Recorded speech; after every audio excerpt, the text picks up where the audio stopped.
Hello everybody, and welcome back to my kitchen, and welcome to those of you who are new. First of all, I want to start by saying those of you that follow me fairly closely have noticed that I have not posted a video in a week, and the reason being is because I got sick.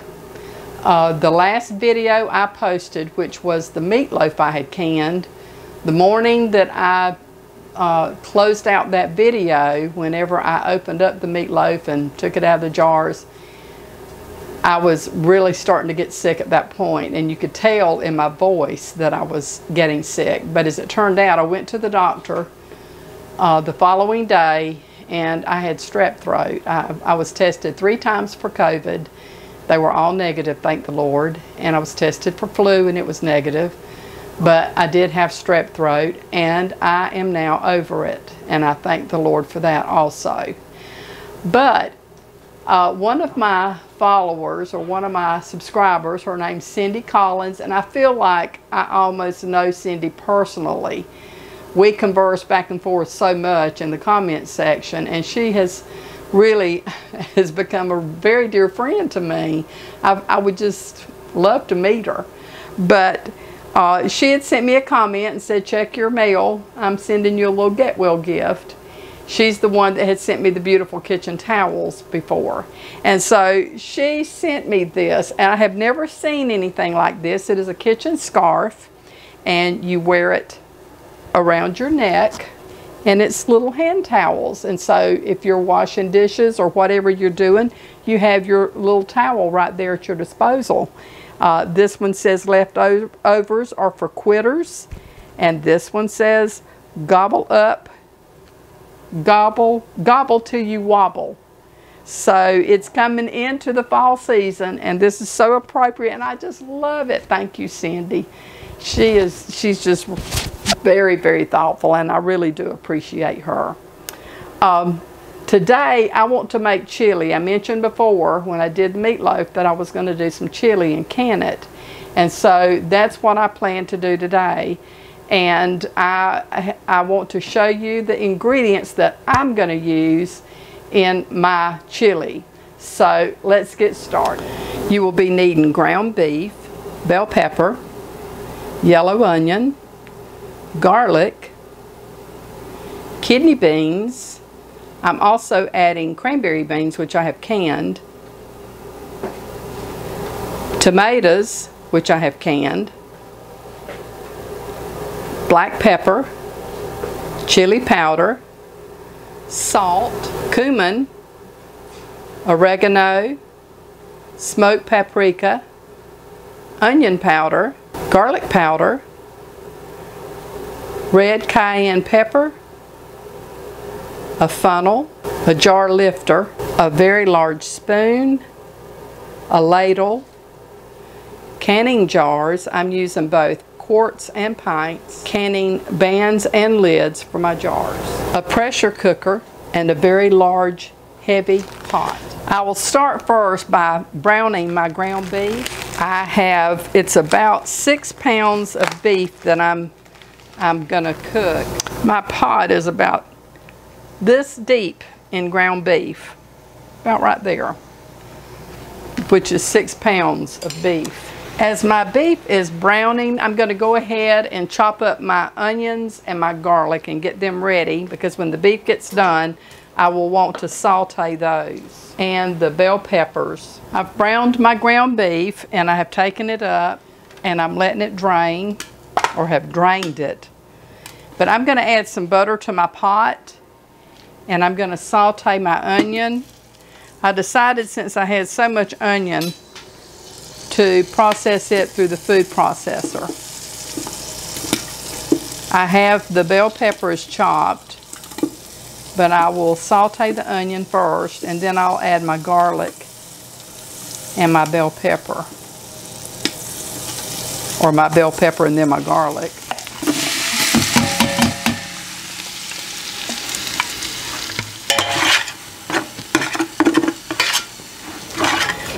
Now I'm going to add my bell pepper to the onion.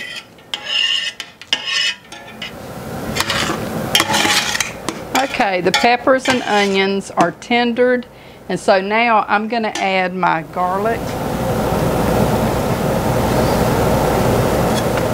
Cook that for just a little while, just until it sort of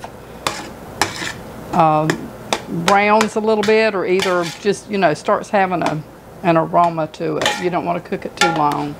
The next thing I'm going to add is my tomatoes. And you can use canned tomatoes. It's just that I do my own canning, so that's why I'm using these jarred tomatoes that I put up.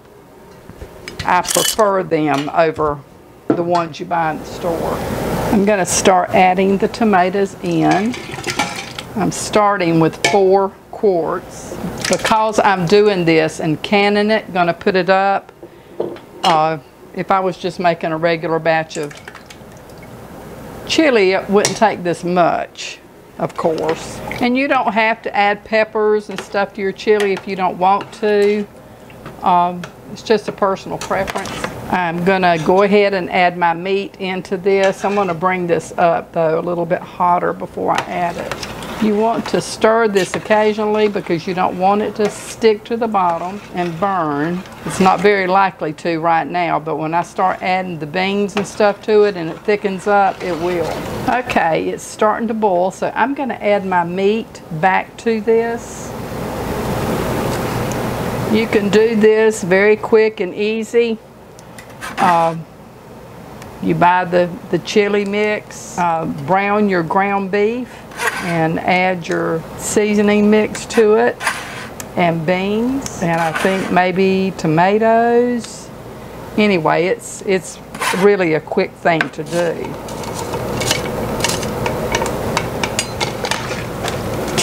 I think I may have to add some more tomatoes to mine. Turn my heat down a little bit. I had turned it up to get it to come to a boil. Go ahead and start adding my beans to this. I don't know if you're real familiar with cranberry beans, but they're almost like a pinto.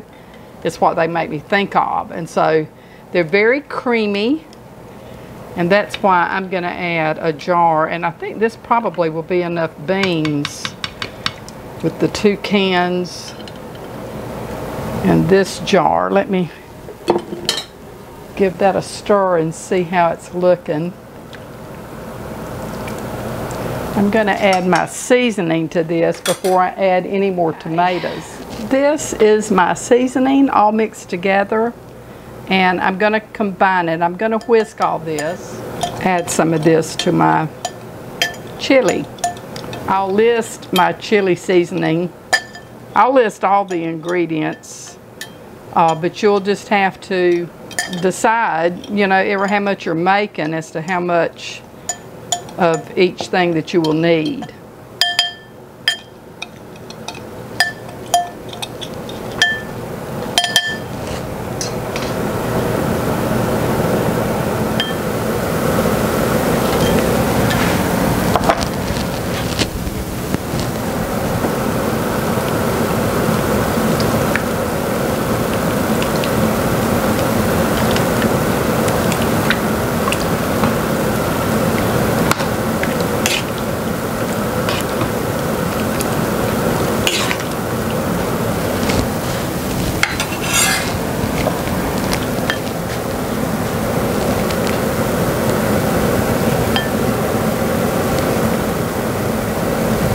I'm going to use all of this.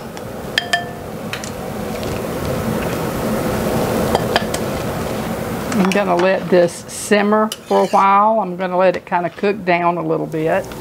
Okay, I'm going to go ahead and jar up my chili and start it cooking in the pressure cooker. Okay, I'm going to start first of all with my pint jars. They will have to process in the pressure cooker for 65 minutes. So I'm going to do those first. This chili tastes really good. I've tasted it, and it is delicious. Okay, I'm only going to fill it to about 1 inch, just to the bottom of this rim, this ridge on the jar. This will make like a single serving. I actually have 2 pressure cookers, and so I probably will go ahead and just do both of them at the same time. I've got that one too full. I've got to dip a little bit of this one out. I've got it too full. You have to allow room for expansion when it's in the pressure cooker. Okay, that right there should work. That depends on how many jars, pint jars I have, as to whether or not I will can in the quart jars. Okay, that gets the pints. Now let's see how many quarts we will get.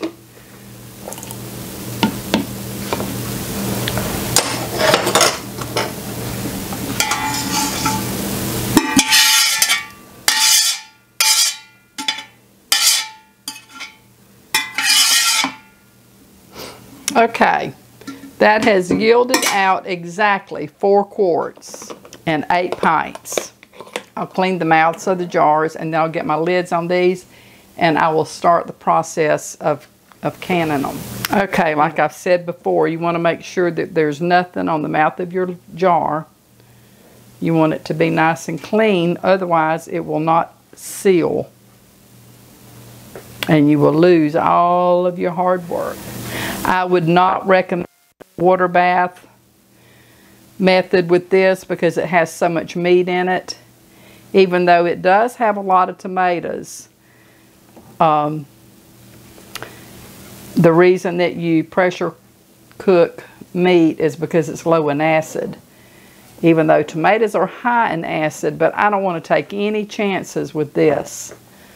So when I make vegetable soup, I usually just do a water bath, but I don't have this much meat in it. So anyway, just to be safe, I'm going to do it through the pressure cooker and make sure that I don't lose all my food and my hard work that I've put into it. So, not that it was that hard of a job, it's really not.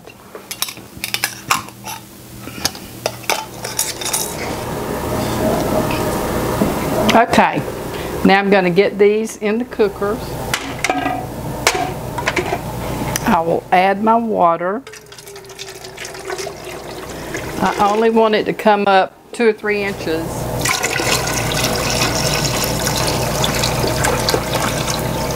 So I'm going to stop it right there. That's about halfway up my jar. Let me turn my pot. I think I've got it turned around. Yeah, I've got that backwards. Okay. Tells me here close and open.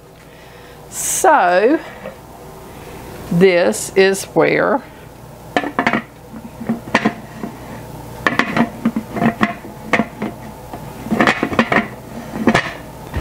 right there, and then we lock it down,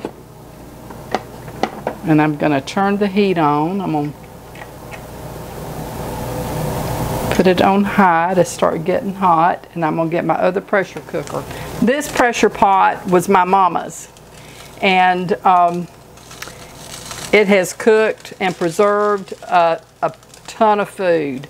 All my life, I can remember her using this all my life, and I'm 69, so I know it's at least 75 years old or older, but the handles had worn out on it, and so I took some oak wood and made handles for it, and it doesn't have the plate that goes inside. I don't know whatever happened to that, but I've never had an issue with canning without it, so I hope I don't have an issue today with it.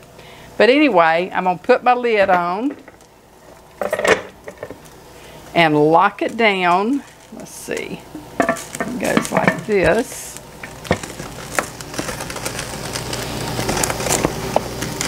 Okay. And I'm going to let it just start cooking. This one will process for 75 minutes. This one will process for 65.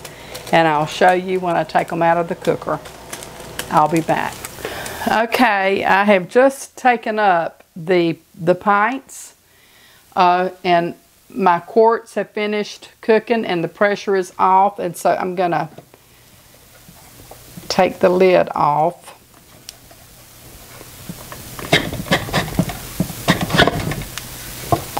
I always lift the lid toward me because the steam will come up from that. You see that? And it will burn you if you're not careful. I thought I was recording when I was taking up the pints, but for some reason I didn't have the recording going on. But anyway, these are all complete. And I had told you earlier that the pints would cook for 65 minutes, and that was wrong. It was for 60 minutes, not 65. The quarts cook for 75. But this is really great when I need something quick to eat.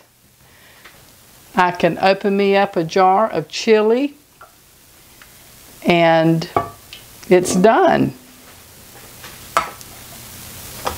So, I'll let you take a look. It turned out really well. I'm very pleased to have this done to add to my stock. I now have vegetable soup and chili and meatloaf and a sloppy joe mixture. Don't forget that, for my meatloaf that flopped. I'm just going to make sloppy joes, and it was really good. But anyway, that concludes this video. I appreciate your watching, and I would like to ask, if you haven't subscribed, how about subscribing? And if you enjoyed my video, give me a thumbs up, leave me a comment, and don't forget to click on the notification bell. Until the next time, this is Beba saying, may the Lord bless and keep you and your family safe. And until we see each other again, you take care, and I'll see you in the next video, and it'll be really soon. Take care.